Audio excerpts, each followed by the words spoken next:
Okay, we're recording. Hi, this is Adam Asnes. I'm your host here.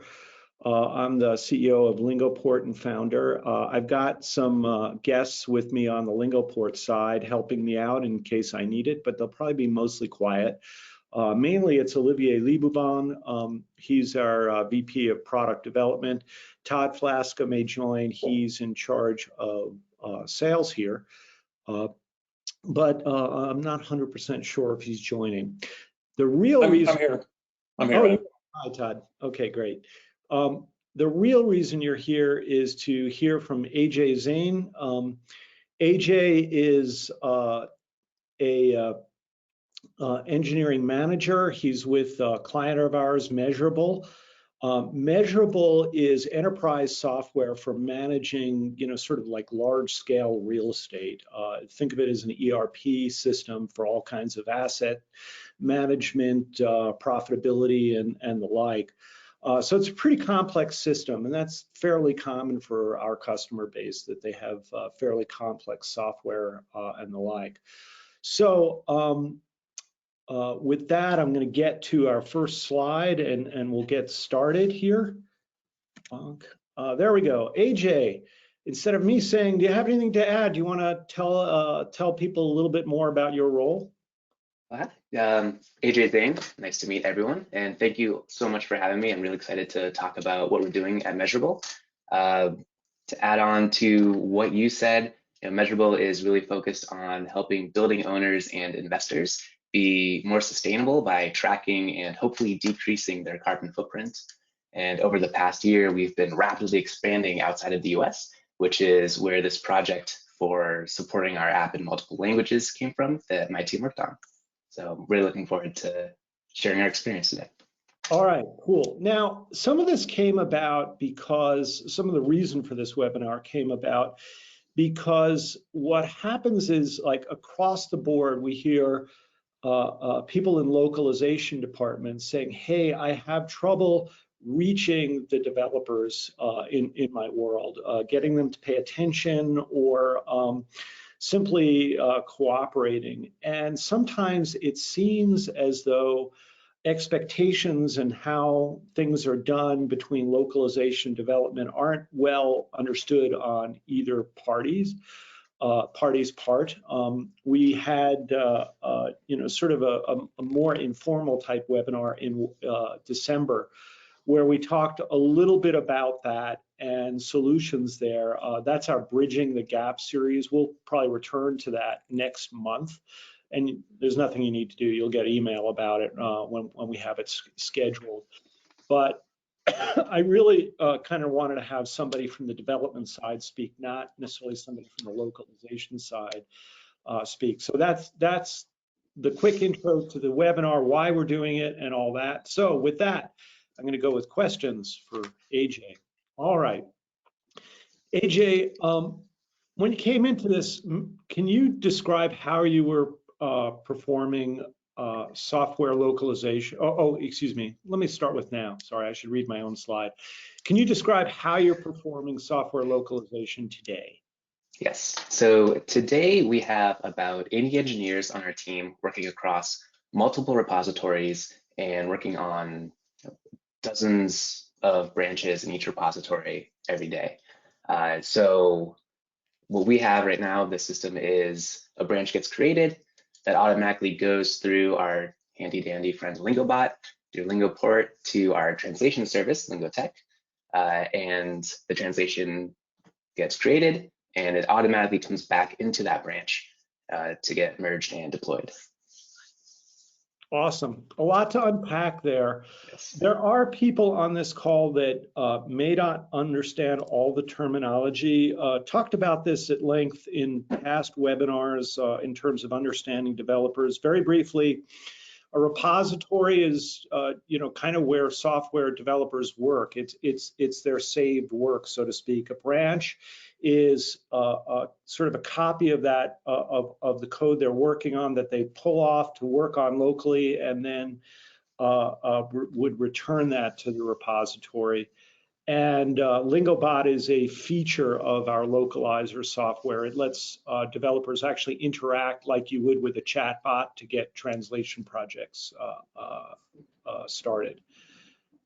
All right. Come on. There we go. Okay. So AJ, what would have been involved if you didn't have automation in place? It would have been a incredibly manual process. So what I just described, right, that is kind of the holy grail, I'd say, of how we can get our text and code translated. Without that, developers would have to work on their code, take a break, switch over to the translation portal, figure out what the status of their project is, download the files, add them back into the code, and then merge it to get deployed. And I'm sure we'll probably get more into some of those details later, but for me, and especially thinking about engineering, I always try to keep cognitive load to a minimum, because the more times you have to think about something, there's more opportunity to mess things up. So without kind of the automation that we have with Lingoport, there would be probably a lot of mistranslations or just things that were wrong, or we'd be tripping on ourselves throughout the process. Oh, that's a really great description. All right. How often do you release, and do you translate for every release? Yeah, we are releasing constantly. So we have a continuous deployment system set up. So any branch could get deployed to any of our environments at any time. And we have really high confidence in our code, which means that the translation is also happening constantly. So one of the big hurdles that we had and goals was to make sure that our translation would be coming in just as fast as developers are writing code. And I think that we've done a really good job at that so far. All right, super. When you translate, do your developers have to like really pay attention to that, or do they just take things for granted these days? Yeah, they don't have to pay too much attention. Again, like I said, we want to decrease that mental load. So what's really awesome about what we have in place today is that a developer creates a branch just like they normally would for their software development lifecycle. And once the translated text is ready, it just automatically comes right back into their code base. So there's very little thinking that needs to happen. All right, super. All right. Now, if you can think back, what were some of your initial concerns when taking on localization? I think this question is very important for the localization professionals here that are having trouble reaching out. So think back. Yeah, for us, it was a lot of thinking about how can we not impact what we're used to doing. So how can developers keep up their momentum without having to switch gears too much? And at the same time, how do we make sure that the context of our text is going to sound normal in a different language, and that the two of those goals are not at odds with each other? All right. You know, one of my thoughts here, it's not a question on this list, so I'll put you on the spot, AJ. But you know, one of the I don't want to say rules or tenets, but you know, part of anything agile is to be able to see your results. How much of that happens? When you're taking on localization, are your developers actually seeing the results before you go to release? Yes, yep, and that is all part of our quality assurance process. Okay. So as soon as we can create the new translation project, we get an instant, called the Esperanto version of just a bunch of text and symbols to make sure that the text is actually getting translated. And then at that point, once it actually goes into a human's hands to turn into another language, our developers can actually see that come in. They can run it on their local systems. We can deploy it to a staging environment, and everyone on the team can actually verify that the text looks right and it's been translated correctly. Cool. I may have stolen the thunder for one of my future questions, but that's fine. It's on my mind. All right. So do you work with an internal localization team, or are you just kind of like pushing it out there and dealing with the vendors directly? Right, we work with the vendors. So we work with Lingotech, as I said Uh, before. And we do have some internal team members who are native speakers, outside English, for example, Germany right now is where we're focused on. So we have some German speakers who can help us verify. But really what we rely on is that partnership with Lingotech and making sure that we trust that they understand our branding, the context, and that we can trust the translations they give back to us. Great. Okay. Okay. So do you actually, I should know this, but do you have like a localization manager on your team at all? We don't say by title. It is much more kind of the engineering department is providing this, and we just have confidence in our code base and in the system that works on this. So really, every team is managing its own translation of its own domain within the application. Got it. Okay. That's unusual. Often there's like a localization team, and they do a lot more than software localization. It's like website stuff and relationships and all that kind of stuff. All right. Um, do you feel like, do you feel like your concerns about development and continuous integration are or were or are understood?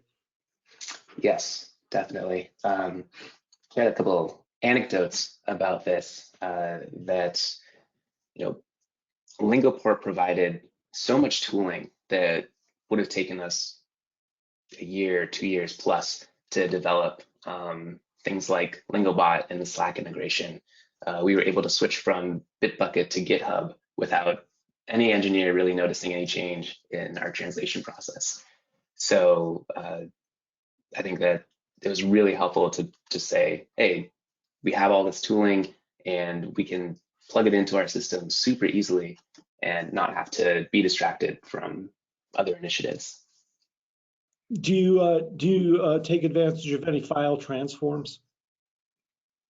No, not right now. Okay. That might be something we're going to do around the corner, though. Okay.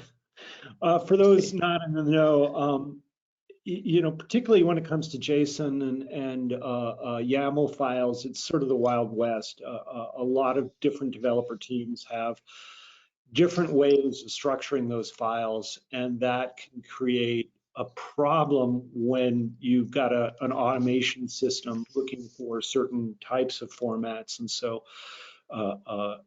transforms become very helpful to make sure that the system, again, keeps being fluid, like AJ has described. All right. You said some of this, but I couldn't resist this little sexy robot.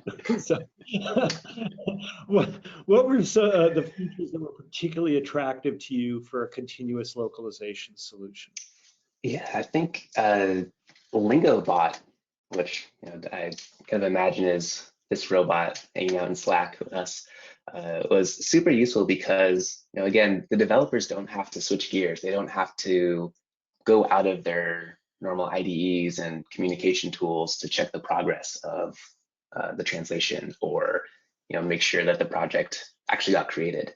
So because we can stick to all of our normal systems and tools that we're familiar with, there's kind of no friction in making sure our code gets translated. Nice. So for those not in the know, Slack and Teams are both, they're actually quite a bit more than instant messaging tools. They can literally tap into your source code development processes, and you can execute things to, let's say, GitHub, for instance, directly from Slack. And so Lingobot is Lingoport's sort of implementation using that technology, so you can do things like just type translate or clone this project or hey, add a locale or whatever it is you need to do. There's all these things you can do just interacting with Slack rather than having to go in, look for files, even with a Git connector. specify, let's say you just want a delta to be sent or whatever. So it's a different level of control than many people know about, and it's pretty cool. All right. Again, I'm probably repeating questions that you're answering. We're really flying through these, AJ. This is great. We're going to have a lot of time for audience questions, so please check the questions box at the bottom and type your questions in. All right. Now that you're a year in, what remains important to you? So we'll piggyback off of the last question is really that developer experience, where I think going into it, we weren't quite sure what we didn't know. And now that it's become more normalized in this process, I couldn't imagine not having translation as part of the process. It's really become so easy to include this and rely on the tooling to make sure that our app is not just doing what it needs to do today, but it's going to keep scaling and going forward as Measurabl keeps growing across the globe. That's really cool. Would you say like the developers are actually even, sort of proud and psyched about offering software in multiple languages? Oh, definitely. It's amazing. And it's really rewarding being able to look at our user numbers and see people coming in from different countries and changing their default language, and really being able to say, oh, we did that. And because we provide this, now our application is growing so much and so quickly. Wow. So I want a lot of people who are localization managers to really remember what AJ just said, right? Because there's this frustration that developers don't care. And the reality that I guess I talk to developers all day, and I am much more sort of in the developer camp than typically than translator camp, just in terms of life experience. And what I know is developers are all about reach and impact for what they do. I mean, it's like getting it right and making it work and having reach is kind of fundamental to the choosing that career. It's kind of like if you think back to math class and when you got a hard problem, that moment of aha, that's seriously a part of the satisfaction of this type of career. And knowing that aha has this reach and impact can really work for you. It's not like if you make this easy and you show the results, like AJ mentioned, seeing the user numbers, who is changing their default, that's really cool stuff. And that's the kind of information that you can offer and give back to developer teams. All right, off my soapbox. Next question. All right. What are the hiccups that you still encounter? Yeah, it's an interesting one. It is, I think most developers don't have this experience of having to translate their application and deal with that new step of it's not just that your code works and it gets approved by other developers, but now you actually need another human to look at it and add that translation. But what we've gotten more used to is thinking of this like our normal software development lifecycle, where we have to add tests and we have to go through a quality phase. And this is added on to that. And I think our experience so far has set us on the right path so that once we start supporting 10 languages, we're going to be ready for that. Mm-hmm. Okay, cool. All right, we talked a little bit about this.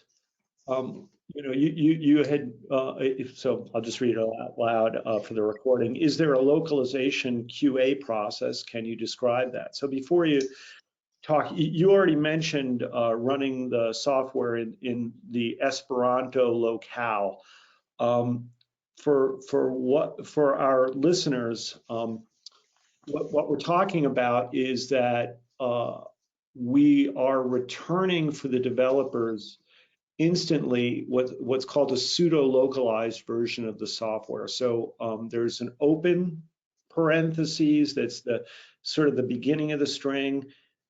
We expand the words that would be translated, or the string, based on very controllable metrics, but there's defaults for different languages. So you expand, X% for, say, German, et cetera, down the line. And then you have a closed paren, square bracket, pad character at the end. So the developer knows, hey, the translations are going to fit here. Anything else, AJ, like part of that, are you looking at the whole application, just a feature? I mean, maybe you could describe that workflow. Sure. Yeah. We are looking at the whole application, and you see our process right now that we've done most of the work to the brunt of translating the whole application. As each team is working on its own features, it's very micro changes. So we can work on a new, let's say a widget or a button or a modal pop-up, and we can say, has this been translated? Like you said, with the pseudo localization, we can instantly kind of push the boundaries and make sure that if it's a really long string that gets translated, we're going to be able to support that. Likewise, if it's really short, we can support that too. And then we have some more extra tooling where we look for missing keys. So, did someone kind of forget the process and jump ahead and accidentally merge something in that was not translated? So we have a couple of indicators that help us make sure that we have that confidence in our code. Also, like, do you run into stuff like a missing curly bracket, or something like human error like that? Right, exactly. Okay, got it. All right, and are the developers then making that process part of their unit testing, or is that like a formal testing stage? This is more of a formal testing stage. So we do end-to-end testing on everything. So again, we try and automate as much as possible. So we have robots going through the application, scanning for things that look weird, or again, this text that, like you said, it would be missing a curly bracket, and so it doesn't get translated. So we try and catch as much of that as possible. Right. Yeah. Are you using like the localizer dashboard should also indicate stuff like that? Yeah. Yes. Yeah. Good. And hopefully we will be able to expand and start utilizing the localizer. So maybe that'll be another session. Yeah, I'm going to definitely talk to you about putting machine translation to work too, but that's another. That was my next question. Right. All right. Is machine translation a future direction for you? Yeah, right now it is not. And I think that is because of the context of our business. So the example that I always like to give is building. Is that the verb of creating a structure, or is that the noun of the rooms we're sitting in? And so what we found is a lot of the machine translation tools can't get that context. And it's really important for us and our brand that that context is explained, which is why we have such a heavy reliance on human translation. Yeah. I hear you. We have some customers doing things like machine translating into 36 languages, and it's like publish on Monday, correct on Wednesday, kind of thing. But with the idea of that they'd rather instantly push the application out than be perfectly correct. And then of course they have a trained MT, so it's a little different than just hitting up Amazon or Google or Microsoft naked. Yes. But anyway, that's a conversation for another time. There's a lot of that kind of conversation going on in the industry right now, and I personally think it's pretty fascinating. All right, here we go. We finished. I really wanted to get this done early for audience questions. I'm hoping there's a lot of them. Let me see the UI here. We've got them. Okay, let me, I'm fumbling through the interface. This is where I'm going to make Olivier and Todd work if I don't know the answer of something. Okay. Why is this interface so small? Okay. So considering that there is usually translation and edit steps in the localization side, how is the continuous job set up in the TMS? Do you have any version control issues?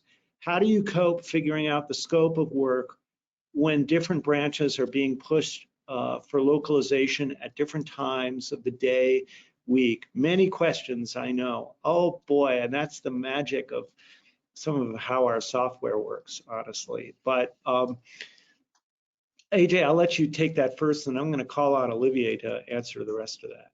Sure. Yeah. It's a really good question, first off, that we asked while we were going into the process. And I think some of the crux of this, I think, is about the development lifecycle and handling multiple branches, merge conflicts. And what I think that we've learned after a year of really applying this is to keep things small, just like any other feature development would be, where if you have a smaller branch and a smaller change, your PR is going to get approved faster, right? The text is going to get translated faster, and you can be really confident when you merge that back in. What I really like about what Lingoport has set up for us is that these changes are automatically getting merged into the branch. So again, the developer doesn't have to think about it. And because those changes are coming in instantly, we have a very low amount of merge conflicts when it comes to deploying. All right, Olivier, you want to add anything about synchronization? Yeah, absolutely. So it's an interesting question because in TMSs, typically you don't have a version control system. You do have a version control system on the development side, of course, and then you have different branches. Anything that's being sent by Lingoport to the TMS is actually has actually a kit number, and that kit number in effect plays the role of a version control system. So what you send at day one from branch X and day two from branch Y is going to be different in the TMS. It's going to look different. It's going to be different strings. And if there are the same strings that are returned back, then at that point in the repo from the dev side, they will have exactly what AJ was saying in terms of I merge here, I merge there. I need to merge back into just like what anybody would do on the dev side for any file that have been changed from two different branches. So the reality here is that we've done a lot of work around that part ourselves internally at Lingoport to make this right. And the different branches, we know what is being sent to a TMS, which branches it comes from. So we will send it back to that branch, not to another branch. We never make a mistake of mixing up things that were from one branch to another. So that helps a lot with the continuous side of things. There is a little bit of a slightly different question at the top. How is the continuous job set up in the TMS? It's not one job in the TMS. It may be a little bit more granular than what you're thinking in that question, but it helps the continuous side of development being very effective and very agile. That's it for me. I mean, one thing with like literally any automation system is there is the potential to really cause havoc. And it's really important that developers trust the system, and so you've got to get it right. If like there's nothing going to piss off a developer like forever as breaking the build or breaking their code, you know. So getting it right really it's a real friction point. So if whatever system you use like doesn't catch a human error, because it happens, and now somebody has to stop what they've been doing and go back to code that they're all already finished with. Boy, that's a way to not make friends with developers. So something to kind of consider. Okay, I got to move on here. Vanessa asked a couple of questions, and they're in different places because there were so many questions in the thing, so I've got to find them all. All right, good morning, all. AJ, you talked about content being constantly released and localized. 2 questions, and now I got to find the other 2 questions. What is the time frame between the release of the new content and the release of the localized version? So I'll give you the unfortunate answer. It depends. We have a kind of a 3-day window in our agreement for the translation to actually come back, and our developers, being very smart, capable people, have different solutions for that. So sometimes we will kick off a new feature and we already know the text that we're going to have, so we'll start a branch of just getting that translated. Or sometimes whatever change is happening, it's okay to work on the feature, send that out for translation, and wait for it to come back while, for example, the pull request gets reviewed. Or again, we're using the pseudo localization and testing it locally. All right, good. Second question from Vanessa is, does all your content get localized? The reason I'm asking is that in my case, the product team wants to release several iterations of content, test, wait until it's stable, and then localize to avoid paying for several rounds of translation. But by the time the US content is released, months have gone by before we move forward with translation. Mm-hmm. Yeah, that's a tough one that we've experienced as well. And our solution was to really focus on what is the most valuable change that we can make for a user base. So for example, what we found was we have a couple different tiers of users, and some of those tiers all speak English. So there was really no translation focus needed for them. What we found was there was one group of users who did not speak English. And so we kind of identified what market to move into and what do those users actually need. And we focused on those screens first. And then with that, we had our kind of platform, our tooling, and because of that, now we're able to bubble out and support more of the application. All right, so one of the things here with a SaaS application, you really have the, so I'll let you in, Olivier, you really have the opportunity to track page views and how, feature use and emphasize, certain pages over others. Is that part of your process? Yes, yeah, exactly. And so being able to look at what users are actually interacting with, being able to kind of feature gate different functionality has all really helped in this. Olivier. I just want to say hi to Vanessa. Bonjour, Vanessa. All right, awesome. Okay. All right, we have Nestor here. In the company I work, currently we don't have an internal L10M localization team.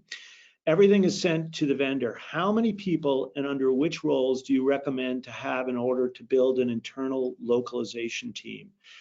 Well, AJ, you don't have an internal localization team. So. Right. I kind of think that is one of those it depends answer. If you're a really large enterprise, a lot of your localization team is focused on business objectives like strategy and measuring market impacts and partner relationships and all that kind of stuff, not necessarily just in the mechanics of translation vendor. I'll also add, there are many cases where customers of ours are not even really using a TMS, they're using a localization vendor portal. And Lingotech's relationship with you is a little like that because they're also performing the translation for you, not just providing the TMS.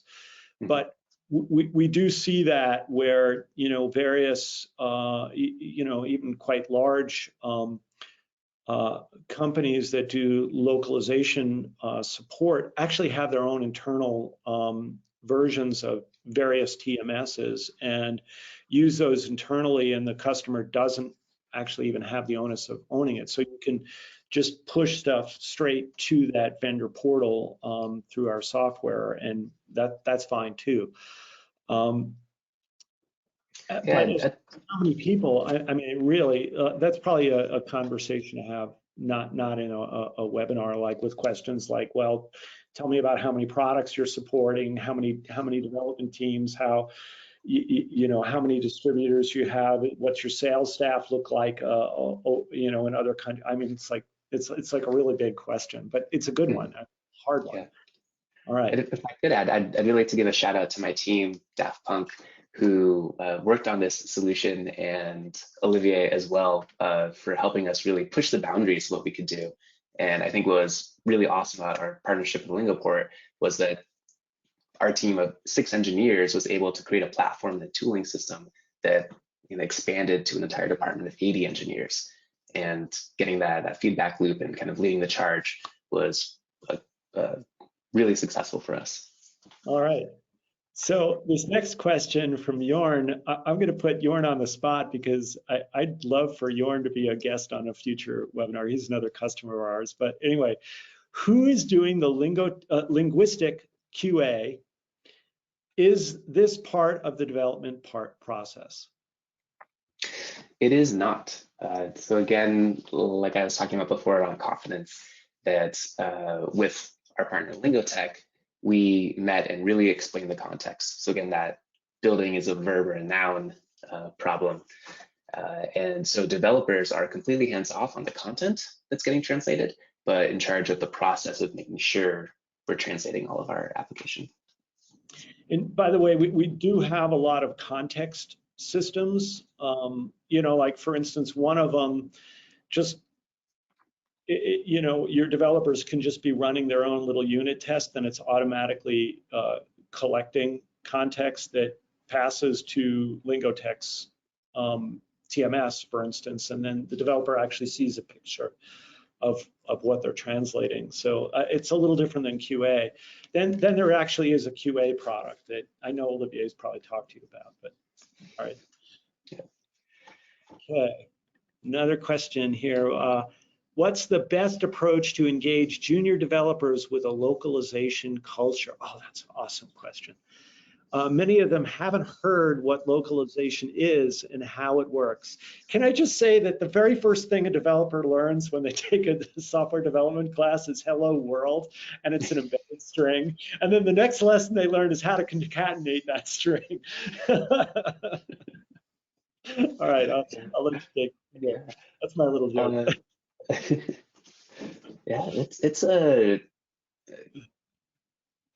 tough one, because I think, again, like testing, this is part of the process, and thinking about your application scaling, there's so many things to consider. Like, is the UI responsive? Are you thinking about accessibility needs? And translation is one more kind of Lego in that entire structure. All right, so no magic answer. Olivier, I'm going to put you on the spot. You work with a lot of junior developers that we bring into the company. Yeah, actually, so what happens is, when you have a process that's fairly well bug-free, I'm going to say, that works really well, then bringing junior developers to say, this is the way it's done, and you have you don't need to have a big documentation. It's more nearly mentoring them in order for them to kind of bring that into their own way of doing things. So if you're coding in Java or something, there are certain patterns that you want them to do. Maybe you want to look at design patterns or something. So you kind of grow them that way. But the whole software development lifecycle, you want to have, how do you track bugs, right? How do you set up JUnits? How do you set up this and that? And so it becomes part of the panel of tasks that they have to do. And one of them is, in the case of AJ, it's how do I use Lingobot in order to do translations? It's this way, and there are 5 steps, let's say. And at that point, it just becomes part of the natural way of doing work. And it's actually even better when you have junior developers, because for them, it's a norm. For people who have a lot more experience with development, sometimes they say, I don't do it this way. For junior developers, that's what my boss told me to do. I'm going to do it. So I actually love to have interns that I grow into developers at Lingoport. Personally, it's kind of fun to mentor people too. All right, very good. Okay. Oh, we get a nice thank you. It is very interesting. Different TMSs work differently. That is what I was asking. I was curious about. Just FYI, Anna, we do support quite a number of TMSs. So we are aware that they all work differently, and that makes Olivier's life a little bit difficult, but that's life. All right. Oh, here's a bonjour, Olivier, from Vanessa, and merci. And that's all our questions, and we're actually finishing almost on time. We're at 10:41. I think there's another question from Andre that Did I miss one? may have missed. I did miss one. Okay, sorry. Fitting the design. Fitting the design can be a challenge when we talk about localization in completely different locales. How do you go through that stage? It's up to the translator to adapt, or do you adapt the design for each locale if you need? This kind of relates back to pseudo localization too. Right. Yeah, I think from a tech solution, and making sure that you're supporting responsivity in the design. For us, we have a design library. So, a developer isn't thinking about, oh, I need to make this 482 pixels. It is more, the developer says, oh, I need to drop in this component onto the screen. And because of that fluidity, again, we're reducing brain cycles and really letting whatever content it is kind of dictate the design in ways. All right. So, yeah. Anything else, or I don't want to cut you off. No, I hope that answers the question. All right, good. All right, I think that's it. We've got our questions done. I want to thank everybody for staying on the webinar. Most of you stayed, so I guess we were okay. You'll be getting a link with the recording in a few days, possibly as late as next week, but we'll try to get it done earlier. I want to thank you for spending time with us. A special thanks for you, AJ. Really Thanks, AJ. And being a part of this. All right, this was fun. All right, bye everyone. All right, I got to figure out how to stop this. There we go. Bye.